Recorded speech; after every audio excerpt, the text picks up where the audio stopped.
মিছিল রাম ডক্টর হিমন্ত বিশ্ব শর্মা জিন্দাবাদ ডক্টর হিমন্ত বিশ্ব শর্মা জিন্দাবাদ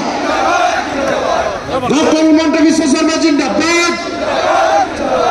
ডক্টর হিমন্ত বিশ্ব শর্মা জিন্দাবাদ ডক্টর হিমন্ত বিশ্ব শর্মা জিন্দাবাদ আৰু আজ বিদক জোৰ গাম্পা মিছিল রাম মিছিল রাম মিছিল রাম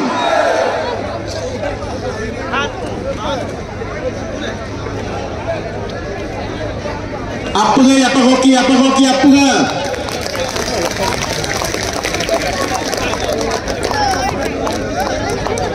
Chandon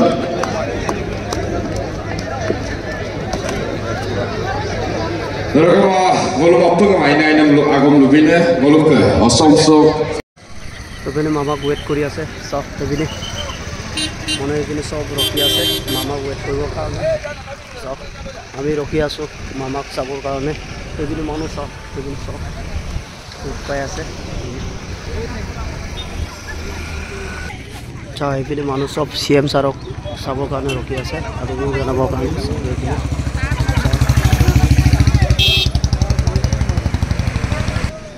ini আমাৰ উপা বাইদেউ আহিলে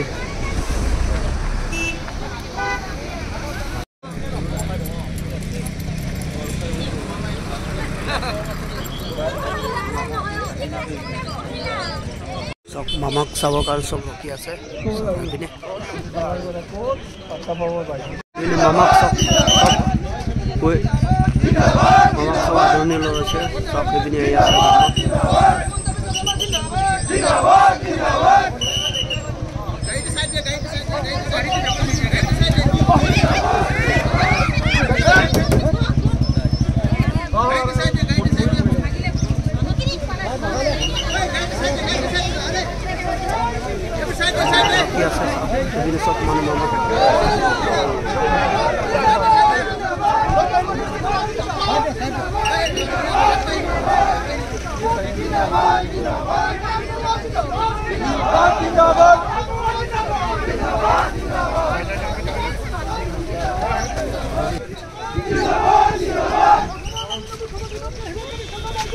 Jindabat, Jindabat.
সক্ষম হব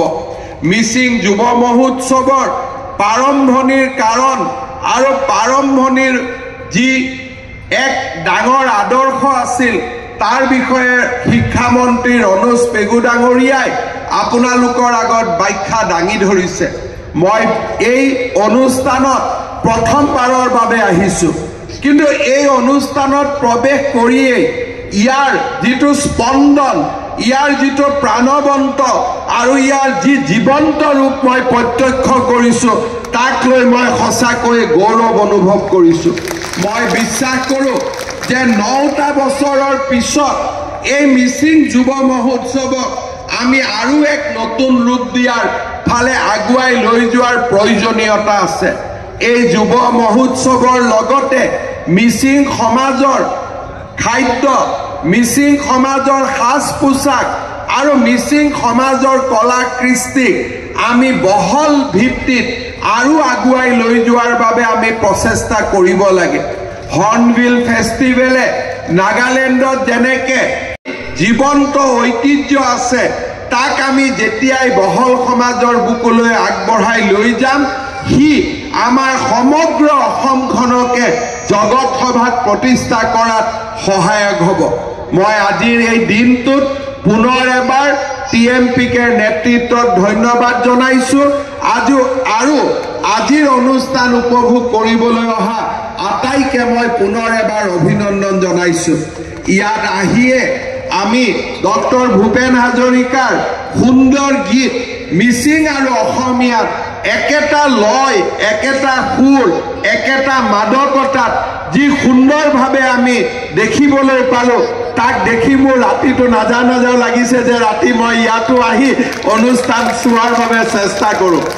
এইবাৰ মই নোৱাৰিম কিন্তু আজিয়ে মই ভুৱন পেগুক কৈ থৈ গৈছো যে যেতিয়া 10ম যুৱ মহোৎসৱ অনুষ্ঠিত হ'ব এদিন সম্পূৰ্ণ নিশা মই ইয়াতে থাকি এই যুৱ মহোৎসৱ অনুভৱ কৰিম সেই কথা মোক যাতে মাতিব নাপাহৰে তাৰ বাবে মই আজিয়েই ভুৱন পেগু ৰণোজ পেগু আমাৰ টিএমপিকে নেতৃবৰ্গক আজিয়ে মই অনুৰোধ কৰিছো লগতে এই মিচিং যুৱ মহোৎসৱৰ বাবে অসম চৰকাৰৰ সাংস্কৃতিক বিভাগৰ পৰা প্ৰতি বছৰে 1 কোটি টকা অনুদান দিয়াৰ বাবেও আজিৰ অনুষ্ঠানতে মই ঘোষণা কৰিছো যাতে আমি ইয়াক এক নতুন ৰূপলৈ লৈ যাব পাৰো পুনৰ এবাৰ মই টিএমপিকে নেতৃবৰ্গক ধন্যবাদ জনাই আৰু সমগ্ৰ মিচিং সমাজখনক আজিৰ এই সুন্দৰ দিনটোত পুনৰ এবাৰ অভিনন্দন আৰু মোৰ বহুত শুভেচ্ছা জনাই মই মোৰ বক্তব্যৰ সামৰণি মাৰিছো ধন্যবাদ জয় হিন্দ বন্দে মাতৰম হেল্ল' ধন্যবাদ আমাৰ অসমৰ জনপ্ৰিয় মুখ্যমন্ত্ৰী ডক্টৰ হিমন্ত বিশ্ব শৰ্মা দেৱলৈ आपका तरफ गेला यापाकी মিচিং সমাজৰ অন্যতম বৈশিষ্ট্য এই জনগোষ্ঠীৰ সামাজিক দায়বদ্ধতাও লেখত ল'বলৈ মিম্বৰ ইয়াং মেং মিম্বৰ নামৰ অনুষ্ঠানটোৱে যুৱক যুৱতীসকলক নৈতিকতা প্ৰমূল্যবোধ আৰু সুশৃংখলিতভাৱে জীৱনৰ বাটত আগুৱাই যোৱাৰ বাবে প্ৰেৰণা যোগায় পৰম্পৰাগতভাৱে প্ৰতিখন মিচিং গাঁৱতে একোখনকৈ কৌবাং বা গাঁও সভা থকা দেখা যায় তদুপৰি মন্ত্ৰী জয়ন্ত মল্ল বৰুৱা ডাঙৰীয়া সঞ্জয় কিষাণ ডাঙৰীয়া সন্মানীয় বিধায়ক নৱ দলে ডাঙৰীয়া সন্মানীয় বিধায়ক ভুৱন গাম ডাঙৰীয়া আমাৰ মাজত উপস্থিত সন্মানীয় বিধায়ক মানৱ ডেকা ডাঙৰীয়া দেউৰী স্বায়ত্তশাসিত পৰিষদৰ মুখ্য কাৰ্যবাহী সদস্য ভৈৰৱ দেউৰী ডাঙৰীয়া সোণোৱাল কছাৰী স্বায়ত্তশাসিত পৰিষদৰ মুখ্য কাৰ্যবাহী সদস্য টংকেশ্বৰ সোণোৱাল ডাঙৰীয়া বডো কছাৰী ৱেলফেয়াৰ কাউন্সিলৰ CM মিহিনেশ্বৰ বসুমতাৰী ডাঙৰীয়া আৰু আজিৰ সভাত উপস্থিত টিএমপিকে সভাপতি তিলক দলে ডাঙৰীয়া আৰু সন্মানীয় বিশিষ্ট ব্যক্তিসকল আই মাতৃসকল আৰু যুৱক যুৱতী বন্ধু বান্ধৱীসকল অসমৰ এক প্ৰাচীন আৰু অন্যতম ভূমিপুত্ৰ মিচিংসকলৰ জাতীয় ছাত্ৰ সংগঠন টাকাম মিচিং পৰিণ কবাঙৰ উদ্যোগত আয়োজিত 9ম সংখ্যক মিচিং যুৱ মহোৎসৱত যোগদান কৰিবলৈ পাই মই সঁচাকৈ আনন্দিত হৈছো ইয়াৰ আগতে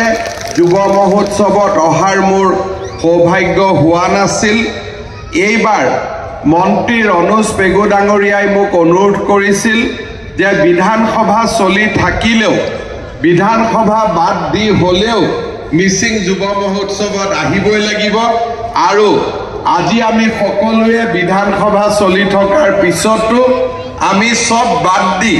এই মিচিং যুৱ মহোৎসৱত অংশগ্ৰহণ কৰিবলৈ ইয়ালৈ আহিছো যাতে আপোনালোকক ওচৰৰ পৰা